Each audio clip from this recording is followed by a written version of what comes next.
God's grace and peace be with you. Yesterday I spoke about the importance of prudence. Prudence is that practical reason that we have to discern in every circumstance the best way of action. How do we move toward the goal that God has given us? What are the means for achieving our good ends? Justice follows prudence, and the cardinal virtue of justice enables us to render to others what is due to them on a consistent basis. To live a virtue means that they become habits for us. The habit of prudence, always thinking what is the best route. The habit of justice, the virtue of justice. How do I treat others fairly? Justice involves looking at circumstances, again with a bit of prudence behind it, and considering what is right, what is balanced, what is fair for the life of another.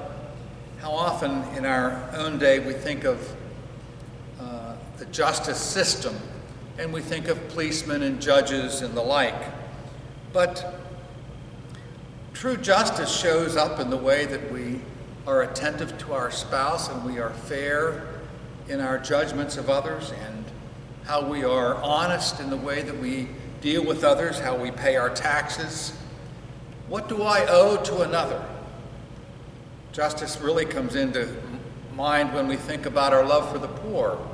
I've been richly blessed, and here's a fellow who has nothing. What is the just thing for me to do? Well, to live in justice means to share what God has given me with those who are less fortunate. Virtue always stands in the middle. It stands between excesses and defects. For example, the defect of injustice would be simply to overlook the need for justice. It strikes against the common good or the good of an individual. It fails to render a just judgment. We withhold unlawfully what belongs to another because of my self-centeredness. The more I move away from justice, the more I'm causing suffering for another. The more I hold to myself what really belongs to another is again an act of injustice.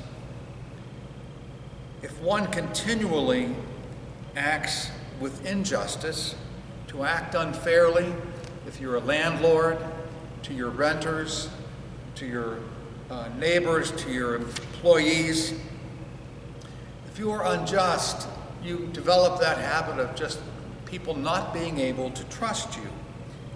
And to the other extreme, we might say that there is judgment in the excess. And judgment in this way is called rash judgment, where we judge without weighing the circumstances, where we jump to a conclusion. We are overwhelmed by a desire to be right, that we punish those who view things differently than we do. We are harsh in our judgments, and we know in the scriptures that the Lord speaks of justice which is tempered by mercy. So the strictly just person can be quite harsh and ultimately is not judging in the manner of Christ, who says, judge with mercy. When we speak of justice, we also speak of justice which involves retribution or restitution. How I pay back if I've hurt someone, it's just to pay back what I've done or what I've taken or how I've damaged something, or to try to repair somebody's reputation if I've lied about them. The church also speaks about distributive justice. Those who are blessed have an opportunity, indeed a responsibility in justice, to share with those who are less fortunate. How do you live the virtue of justice? Are you judgmental, or do you weigh things and judge with mercy in the mind of Christ, who is always judging? Go and sin no more, he says, but he does so with a spirit of mercy. May God bless us as we strive to be living justly in a society which so often appears unjust. May God bless you and your loved ones this day.